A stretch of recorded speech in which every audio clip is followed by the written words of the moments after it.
So anyway, welcome to episode number 7 of the Dermatologist and the Rabbi. And it's amazing that we're in episode 7. And I thought it was quite fascinating that today's chapter, today's parsha that we're reviewing this weekend is actually called Behaalotecha, and it talks about the candelabra, the 7 um, lights that are being created, put together in the Mishkan, and we are doing episode number 7, and it's like It's like Shabbos. it's like Shabbos. It's just very, very, very special. Right. Now, the other thing that was very interesting in today's chapter is that, like in life, you make plans, you try to create everything beautiful. You have the light that is emanating from the outside, from your heart. You're planning your day, and then what happens? Life happens.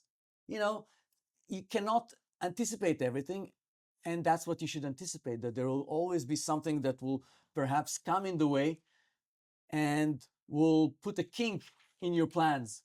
And this is the ups and downs of life. But the interesting thing that I find the money in variety of cultures that you have, and we also say, our Chazal, our wise men say, is that the righteous man falls 7, but rises 8.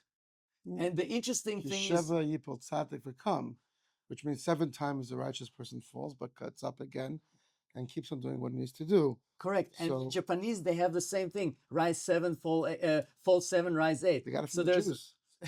so there's a lot of similar ideas, because at the end it's not how we fall, but what we do at the end. It's very interesting. If I could Please. speak to that. So this week's parsha is Parshas Behaalotecha, as Ayal so eloquently pointed out. That's read. We have every week we have a parsha that's read from the Torah in the shul on Shabbat morning, and this week sort of starts the complainers. You know, the Jews are always known as, not always. I never complained, but in the desert there were bumps.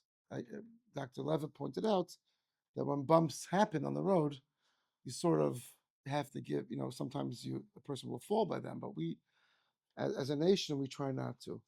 But we're human. Yes. And as I think you're a track and field instructor, Yes. right? And you trained Dr. Levitt's children. Towards the end of the parsha, we talk about the misonanim or mitonanim, however you, right? Perek Yudalf, chapter Yudalf, and talks about how they complained about food and how they're afraid they're going to die, and there's dissatisfaction with the mun. What was the mun? Samuel sitting right there. But what's the mun? The man was God's food that you Food, would give all the time, right? and it tasted like, I think- they say, like anything that you really Right. wanted. It's What's very, called the manna? And, Manna. and think about it for a second. Nowadays we have Uber Eats. We're all slowly going bankrupt. Not you, but you order Uber Eats and it looks good, but with the fees, you're spending a lot of money. Everybody spends money, groceries and inflation. Imagine for a second, you wake up in the morning, you have a delivery by your front door, you bring it in, it's breakfast, lunch, and supper, whatever you want to. You want to taste like a nice prime rib roast, it's prime rib roast. You want cereal with some milk or some cream, it's that. Strawberries, it's that. It's fish. It's the greatest gift in the world. People didn't get fat. People didn't have to, the biology was different. It was a miracle. And people start complaining about it. And Moshe got like, the Pasuk says, right? He goes, it's so difficult. Right. It's so difficult. And many times in life, we're faced with difficulties. How do you encourage a student to run faster, to run better, not to give up? What do you do in the field? Well, similar to what you just said. When an athlete is given everything, it takes them away literally from their center. So Right. when an athlete is given little, as you mentioned How a much- while back in downstairs, you mentioned taking things step by step. So now within those steps, you're given everything. You miss certain steps. And if you don't take a path towards success, Right, those steps that you missed, it's gonna come back and haunt you. right. So it's just like if you're given everything, you get up in the morning, Uber Eats is there, your nutrition somehow, somewhere, your nutrition is going to fail. You might not be. It might taste like anything else, Right. but however, you might not get the sufficient nutrient that you need. Well, if you have fast food, you're not going to. That's true. Exactly. It's interesting. So that's sort of like, but that's like what a parsha encompasses. There's so many things. You start talking about the menorah. Moshe, it says miksha zahav. It's just the same. It's a very long parsha, but it says in the beginning miksha zahav, was hammered out gold. Right. And Cain asa. So the Talmud says that Moshe Rabbeinu basically wasn't clear who made it. The menorah was made. Moshe took some gold, threw it into, and out came the menorah, like, miraculously. Reminds you a little bit of what Aaron said Maybe, about how the maybe. golden calf came. Right. But again, When he was doing the excuse that I didn't really make, I didn't fashion the true, but this golden was calf. what God wanted. Right. And Moshe tried, didn't exact. So Moshe is still credited because I think the Mishnah in Pirkei Avos says, "Lo alecha hamalacha ligmar." Right. The work is not upon you to complete. We have to do what we need to do in this But world. nor are you excused from beginning. Right. And the Mishnah in Pirkei Avos says, ethics of the fathers. It's a Mishnayos. It says we're not absolved from trying. We live in this world, and we have to do, which is such an interesting. From the beginning to the end of the parsha, sort of this theme echoes. What else does the menorah represent? Well, I think that the way that the menorah lights also reminds me of something very, very different than in all other places where you have light emanating out. The menorah here is not to bring light within the Mishkan, because God was the pillar of fire, right? At night, he had the light. It was to light to the rest of the people that it was in the center, to light and to be the heart and the center, the warmth, the vision, and the pathway, and the path. And just like we just finished the Birkat HaKohanim, the blessing of the Kohens, and one of them said, and may God raise Nasa, may he raise his face and light his face onto you guys. And this is really truly the reflection of that light. And when you see the way the construct of the Beit HaMikdash, of the Holy of Holies, was the windows. If you look at most castles, the windows, the way they're doing it, it's wide on the inside and it's narrow on the outside. So people who are trying to shoot in will have difficult shoot in, but you can shoot in different angles. The way it was done in Beit HaMikdash, it was on the opposite. It was narrow on the inside the window and wide on the outside, which is, it had the light of the menorah, the light of God that was supposed to emanate and be the light to the rest. It's a very nice idea. To the rest of the people. Interesting. And then there was another thing that I found there's just so many exciting things here that were there. What about, explain to me about the idea that the Levites, why did all the people have to put their hands on the Levites? Here they're talking about they're consecrating the Levites to work for God. Now, if they're going to work for God, why do they need, because they're being blessed, and yet they need the blessing of all the people. So all the people are putting their hands on them to kind of vote them in. I guess everyone needs the chizuk, everyone needs the encouragement. Yes. The blessing. Even leaders need to be encouraged once in a while. Right. And it kind of shows that every voice counts and everyone counts. And the Levites, they were working for God, but they were not getting any land. They were supposed to be the teachers. Right. So they never really got land. We spoke about this last couple of weeks. Right. The Levites were the 13th tribe, right? There were 12 tribes. Joseph was split into two, Menashe and Ephraim. So Levi, Sheva Levi were the teachers. They were the people. They didn't have a piece of land of Israel. They lived in the 42 or 40 or 48 set-aside cities called the Ari Miklat. And they sort of serve as clients, so as teachers and as those that serviced in the Beit HaMikdash or the Mishkan, so to say. They didn't have a flag. They didn't have a flag. Right? I did not know that. Right, because they were sitting in the... They're for everybody. Uh-huh. They served everybody. Wow. So they didn't belong to any specific kind of as if they did, but exactly. Wow. It's interesting you're saying so, because even when Moshe complained to HaKadosh Baruch Hu, to God, about that it was just too much to bear with, God said, okay, we'll fix it. Right. But he gathered the Sanhedrin. He made the Sanhedrin. The 70 There's- people. right, and he gathered them together to help Moshe deal with the Jews. Meaning, being faced with a problem doesn't mean that a person has to be depressed. A person could, it says in Pirkei Avos, "Aseh lecha rav." What does that mean? Make yourself aseh a teacher. lecha rav. Make for yourself a rabbi or a teacher or a mentor. Uknei lecha chaver, which means acquire for yourself a friend. Mhm. It's a very nice. It's ethics of the fathers. A very nice and beautiful Judaic logic or Wisdom. inspiration, words of wisdom, words of inspiration. So, what's so special about a mentor? What's so special about a mentor? You're in college, you had a mentor, your father's a mentor. What's so special? Somebody you could go ask and not be embarrassed. That's a mentor. But sometimes, even in front of your mentor, you don't want to say certain things. So, acquire yourself a friend. There was a book, we discussed this a while ago. Robert Putnam, Bowling Alone.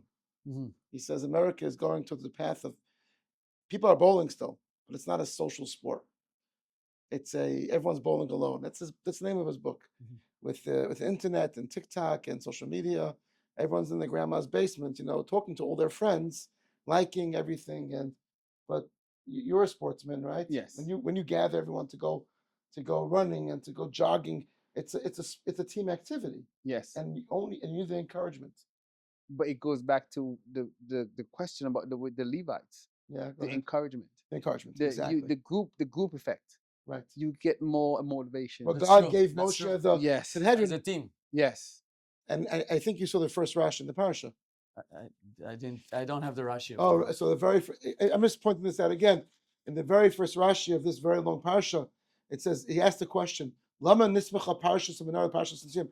The last Parsha of last week, Parshat Naso, talks about the 12 sacrifices that all the princes of the Jews brought, princes of each tribe brought by the inauguration of the Mishkan, the tabernacle.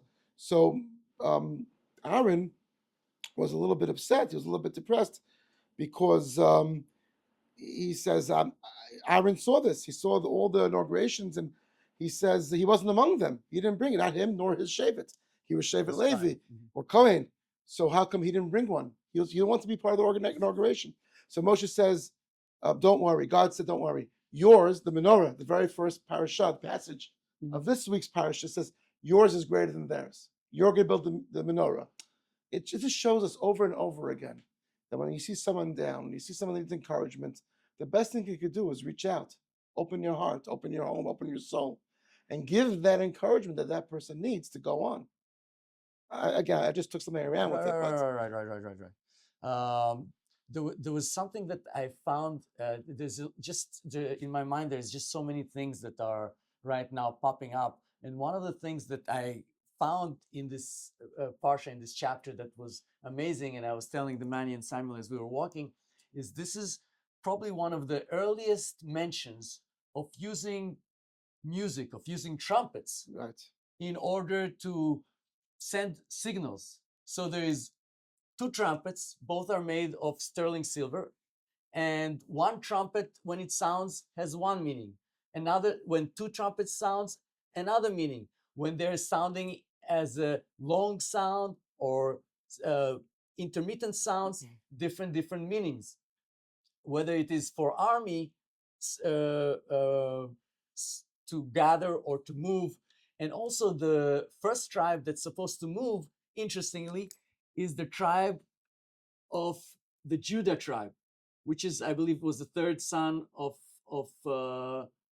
Jacob, the third son. So it's not the first, The Maccabees also later on. Fourth son. Fourth son? Yeah. Fourth son, sorry. And it's his sign was the But lion. the kings came out of him. He was the The leader. kings, right? The kings came out, right? So and who is the person who is supposed to lead them? And that's what leadership is. I think a leader is usually discovered in a time that is difficult. And the person who is leading them, his name is Nachshon.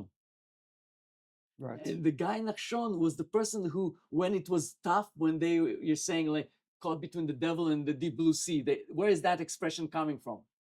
That expression comes from when the Jews were stuck. Behind them was the devil, the Egyptians trying to catch them, and in front of them was the sea, and they needed to figure out how to escape. So And the before Nasi, the Moses- prince of Yehuda, jumped into the sea. So Dachshon was the first one who actually went in, and only then That's- God went. So when we say, "Oh, just sit, pray," you're the rabbi, you teach me, tell me if I'm wrong, but you pray and it will come. No, God wants from you also to be the first to go ahead Right. and do the action. He sees that you're there, that you're putting yourself into it. He'll give you the rest. Like you as a trainer, and when you teach someone, you don't want to do the entire work for your student. You want to have them do some of the training, and you will assist them.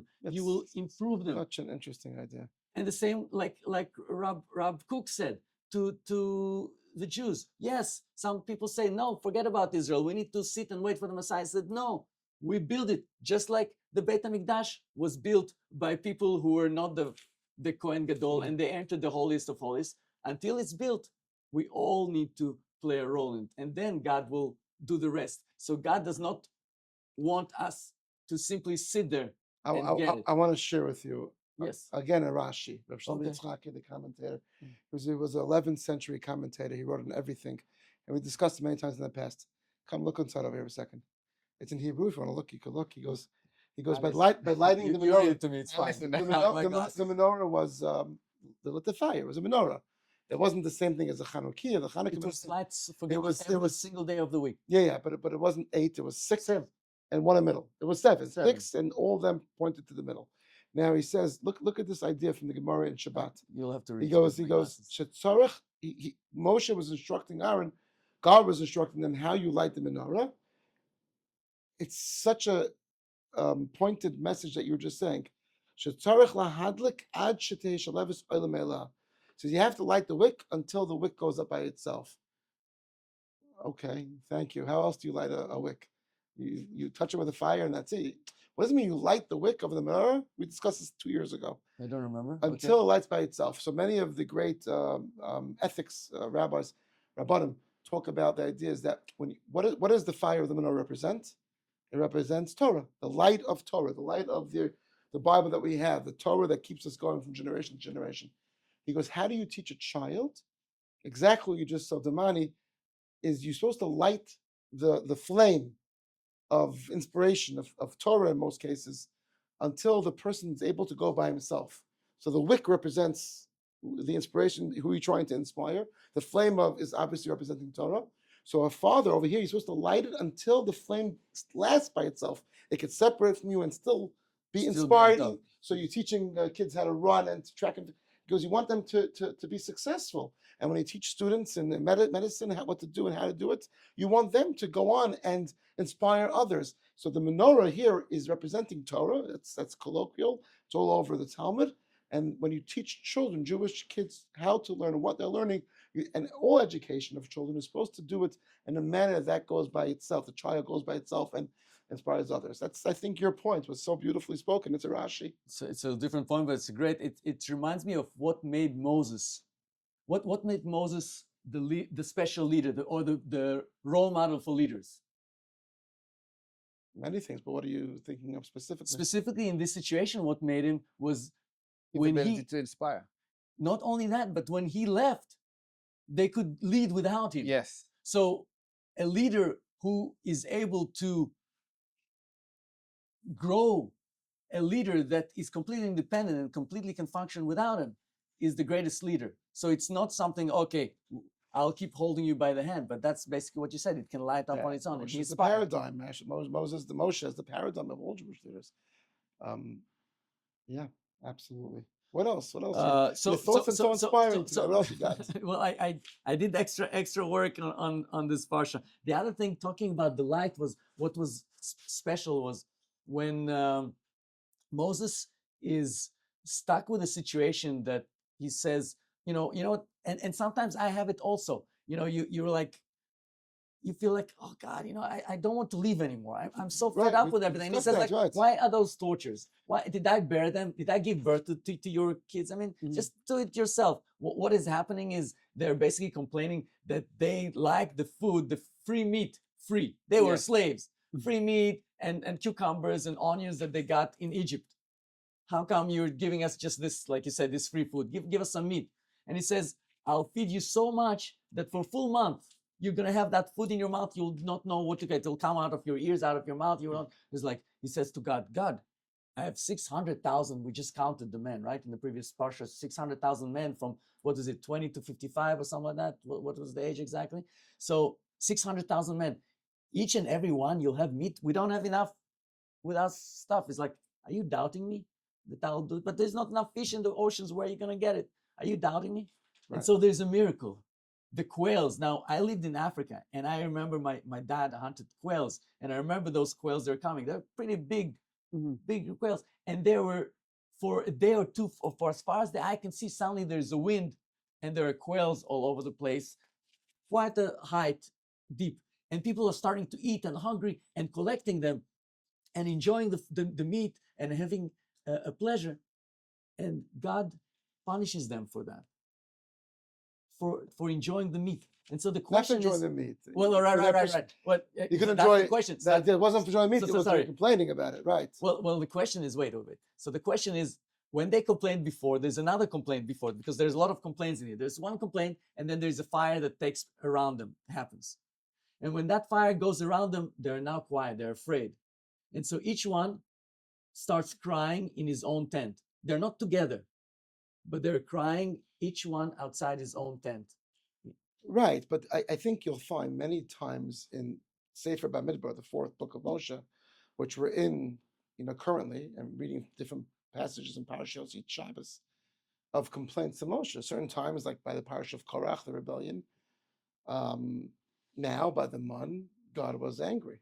Certain times by the water, they complained they needed water in the desert, and God said, "No problem. Here's a rock. Speak to the rock, and you'll get water."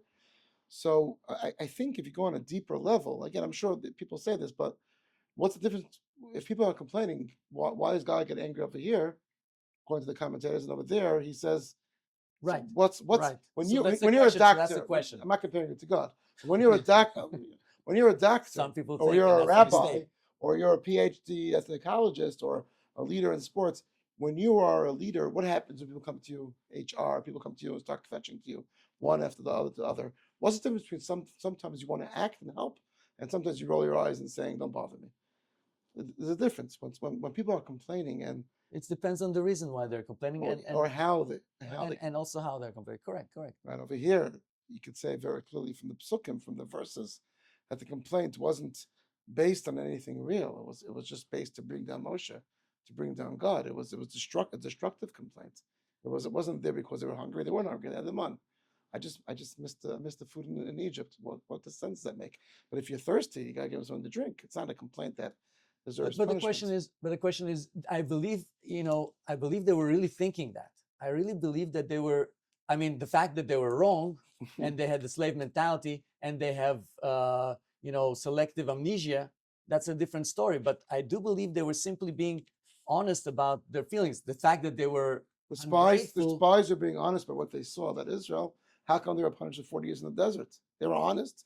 We saw giants, and these fruits are freaky. They're huge fruits, and the land will eat us up. That's We the next can't go Parsha. there. You're Of course, you're I'm going skipping. further, but I'm asking you a serious question. They're Yes. also saying the truth. And that's my question.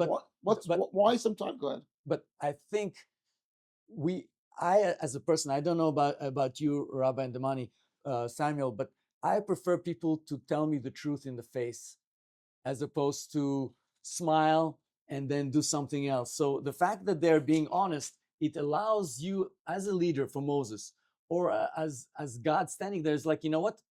I overestimated my people and their trust in me, But again, despite they were all the Ten punished Commandments. over here. Besides all the so you may look at this as a punishment, but it was also a delivery from slavery. Their way of being delivered from slavery is the only two people. I mean, we're jumping a little bit.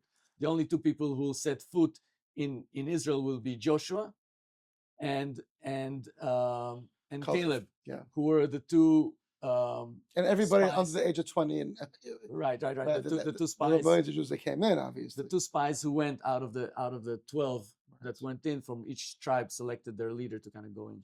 And if I have a question, and Sure. and it's about the menorah, and in the sense of what I'm listening to and I'm hearing is that there's two variables. You have the light of the Right. menorah and the lighten up the wick, right? So could it be that okay, the menorah is the path. It's the path to God is the path to your salvation, Uh-huh. and the actual lighting of it is the action. Is that okay? You see, okay, we were starving at a certain point, so now you were given all of this food. So now here's a menorah. This is a representation of what you need to do to succeed in life. This is your representation. There's a light, but there's an action towards the light. You have to go towards the light. You have to light the wick. You have to be able to. You have to do some of the work too, Yes. right? So correct me if I'm wrong, but as I'm listening. I think again, so to bridge the gap between what we were discussing, what you're bringing up, which is very nice, by the way. It's a nice idea. Is like there is a certain path that God wanted us to take. Over here, the Jews didn't take it. You're saying it's only human to complain. Right. So why were they? I'm asking. So why were they punished? Well, Why does it say? I in think it's the Pasuk, way. It's, "V'yicha af Hashem ma'od," God was very angry with them. Uve'enei Moshe ra, and the eyes of Moshe was bad. You do see from a leadership perspective that something was rotten in, let's say, in Denmark, right? Something was different over here. It wasn't just a natural complaint. If a kid comes over to you, when Samuel was 5 years old and he was cranky, I'm sure you never cranky. never cranky. But if there was a kid who you had that was cranky once in a while, you're not going to smack him and put him to bed. He's upset. He needs to eat something. He needs to be whatever the case is. Over here, there was something that they said, that they spoke about. I think some rabbis say that they said we need to go back to Egypt. Not that we're just sometimes you could complain about something. You don't have to end off that final slap. Right. Right? I'm hungry. I don't like the mun. Okay, so we'll get you some hot dogs. We'll get you some meat. Well, over here they said, oh, we don't like it. We don't like it here. We want to go back to Egypt. You're just in Egypt 2 centuries. You're slaves in Egypt, right? This is You were crying so much to right, God. and you wanted to leave. Now you want to go back to Egypt because you want steak. So there was a certain, for lack of a better term, if you agree or disagree, a certain chutzpah that the Jews showed God, and it wasn't just a chutzpah. It was like a lack of appreciation and a lack. God just took them out. 10 plagues, splitting of the sea, all that jazz. They're supposed to go to Israel within the year, right? They weren't supposed to be there for 40 years. That's in a couple of weeks' parsha, as you pointed out. So it's like you rescue someone from, whatever the case is, and they say, well, the airplane food's not good. I'm rescuing you from prison.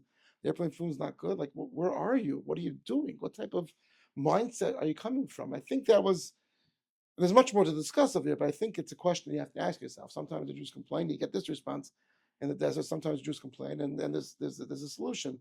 So what was so bad? That's that question. I'm not giving an answer. What was so bad about this time? Okay, what else do you want to discuss? What else is on your mind? Well, there are a couple of things here, but okay. The interesting thing that of a historical perspective that I was researching was the first time that you can see the trumpets besides Moses. So it's a new way of communication, and we see it in Jericho. It was the WhatsApp of its time. You hear the trumpets to get up. Right. Was the use of drums, and the first time drums are being used that is recorded is in China in around 684 BC. Yes.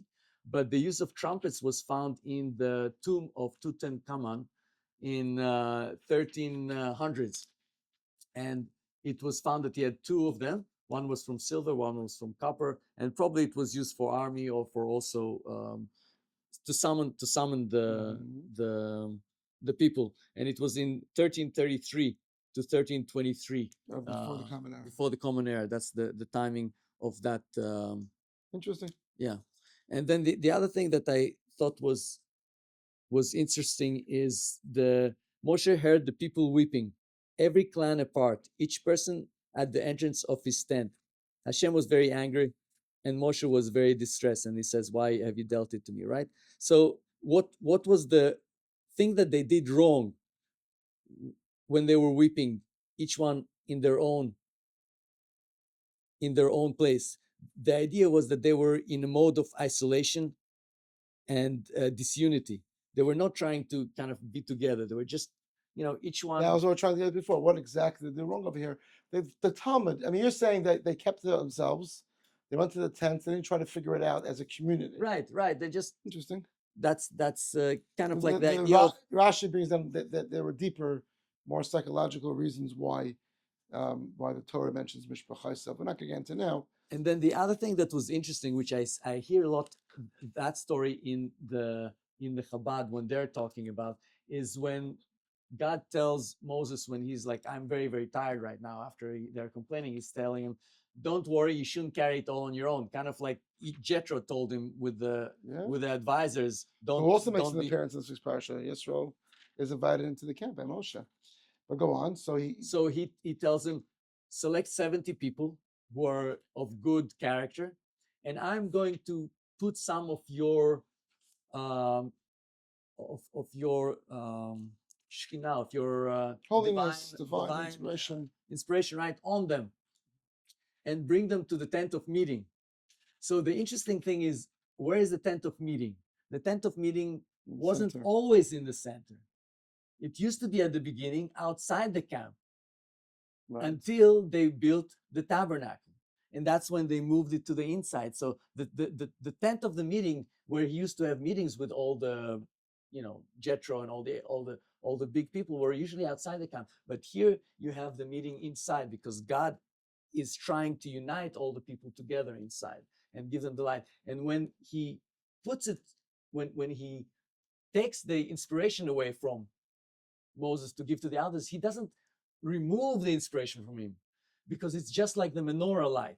That's nice. Nice idea. So that's what Chabad usually says. So just like you light one, what does Chabad say? It's just like you light one candle. You're not taking the flame away. You're not taking the light away from that candle, but you're lighting others. And I think to myself, when we are with positive energy and we're trying to help others with that energy, sometimes my wife says to me, "You're taking yourself out. You're so excited to help the patients. I mean, there's nothing going to be remaining of you." And I say, you know what? Funny, but I don't feel it. I can't explain why. Except that science did find out why. When we get so excited, we have oxytocin, we have serotonin, we have dopamine, all these hormones. And those hormones, when they see that smile actually results in them feeling also better, having those hormones. So when you speak, I watch you, Damani, when you speak with my son or with other students, with that energy, with that passion, with that knowledge, with that heart, I see them getting inspired and they love you. And that is because of that love. And today, when I watched your lecture to the students about the mitzvot, about everything, I saw how their faces lit up. So and yet you have energy to go now 9:50 at night and do the parsha with us with a smile. So it's because you smiled at me. Yeah. So this is the beauty of what we have to do: continue giving light and passing it on to others as well. That's a great example, because as you mentioned his lesson a few minutes ago, and I was saying to Sam, it's like I sat down and my energy went up.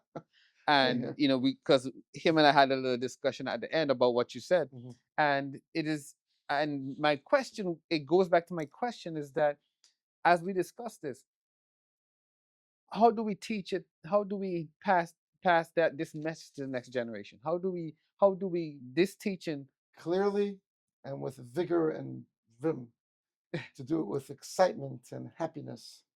I get up like 5 a.m. when I see Eyal already kicking the tree and running with the Israeli flag. Like, having a neighbor like him is not easy. My other neighbor is asleep in the tent. I'm kidding. He makes me get up. He makes me. I hear pebbles against my window in the morning. I get up, Eisenstadt. No, but the truth is, it's interesting what you're saying. I think one of the greatest ethic teachers of a couple hundred years ago, Yisrael Salanter, he was the founder of the Musar movement. Google it, you'll see what that is. So I think he said it, but definitely one of his students said it, that a person's face is a public domain, which means that if you walk into shul or to an office and you look like you're about to I'm done, it really brings the mood down. Yes. If you are. If you walk in like my father-in-law, Dr. Reich or Dr. Levitt, smiling, what's going on? You have that serotonin, what's dopamine flying, and you're smiling like the Damani over here. It lifts people. It lifts people up. Your face is a public domain. I mean, the rhetoric in the world right now is horrifying. Everyone's just angry all the time. It's angry. This country's angry. That country's angry. I'm not getting into politics right now, but which brings me to the end of this parsha, if I may. Go ahead.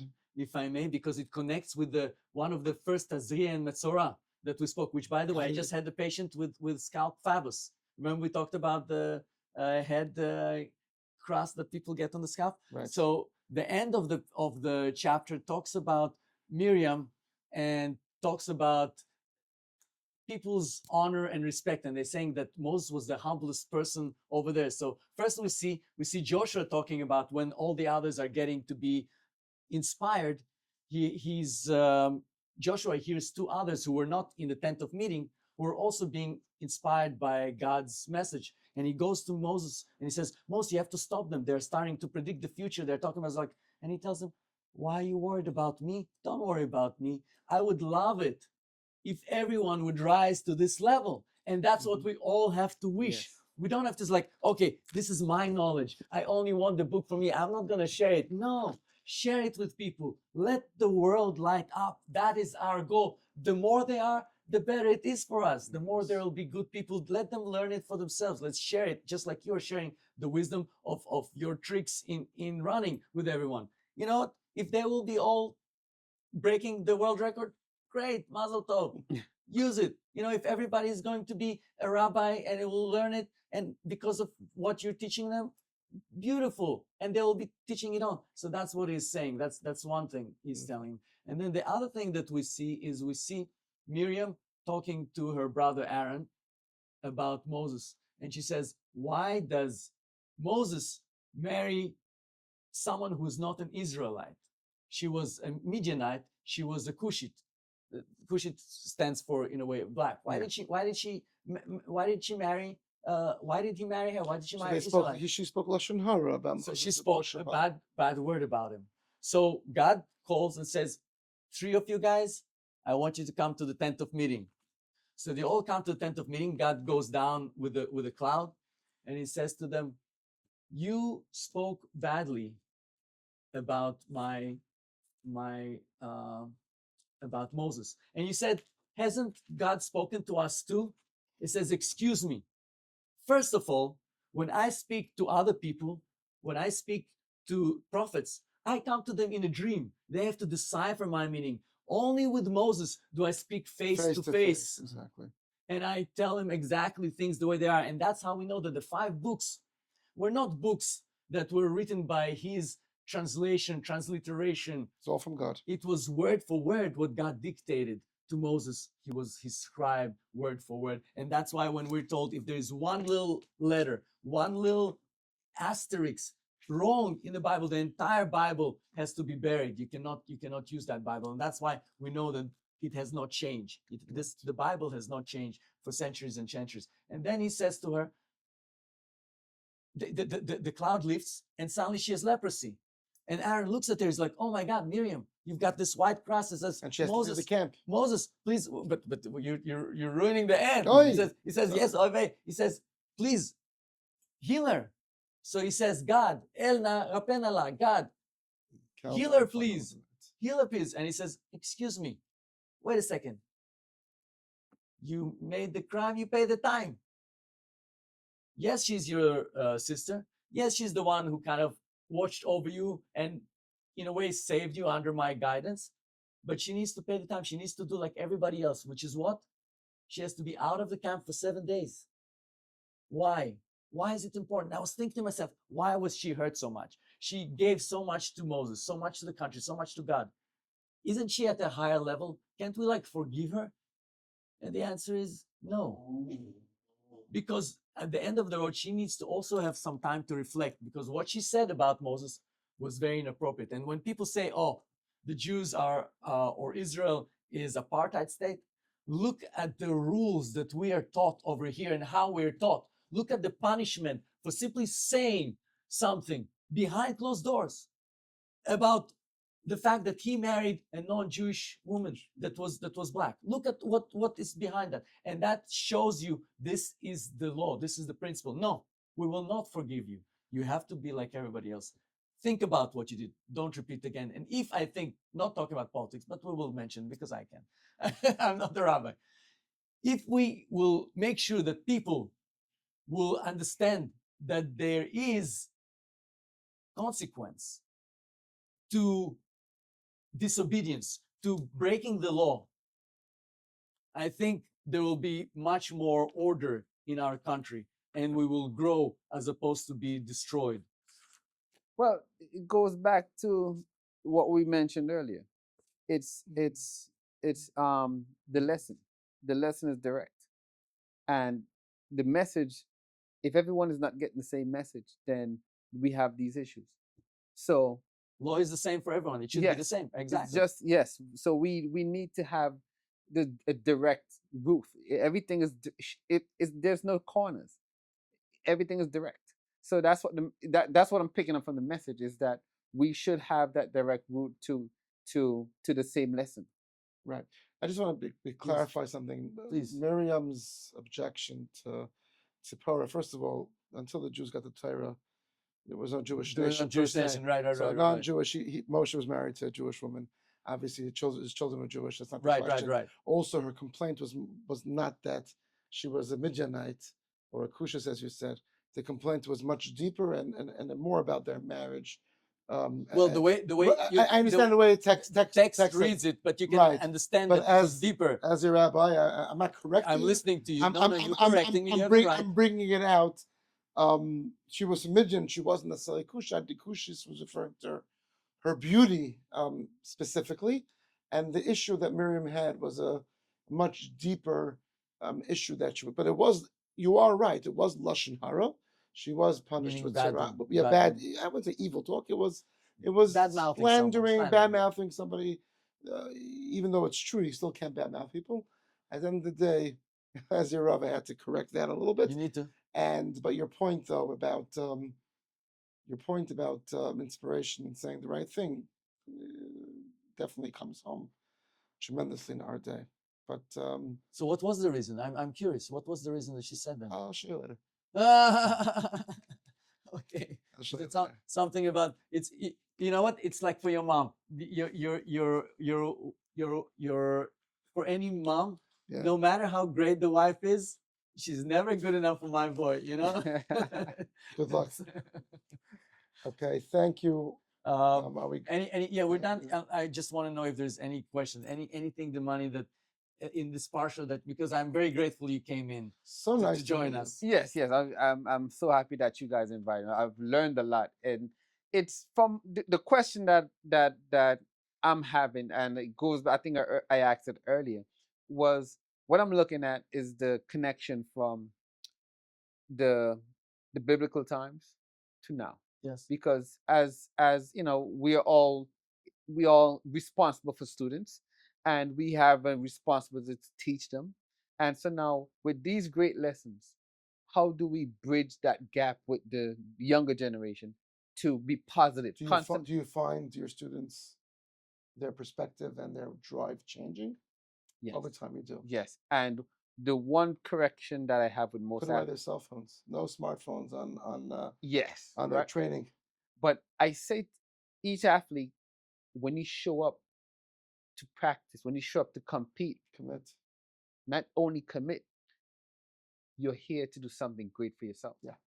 And so passion is an indicator of how far an athlete is going to go. Interesting. So you work with passion. So when an athlete is working with that one thing that they love the most, it's the sky is the limit. Very nice. It goes back to my class before about the happiness with mitzvahs. Yes. Very nice. Yes. But you have to have a grit. It's not enough to just have the excitement, because excitement, like the light, will run out. You have to be there again to light it up. Yes. You have to be Plugged again in. to light it up. So okay. Whatever it is, this is lighting me up, and this meetings, thank God, are so number inspiring. 7, Amitzvah Hashem, to many, many more classes. Thank you, Damani, for Thank meeting. you for having me. Thank you very much. Pam, thank you for being in the shadows. Any questions? Thank you for the wonderful.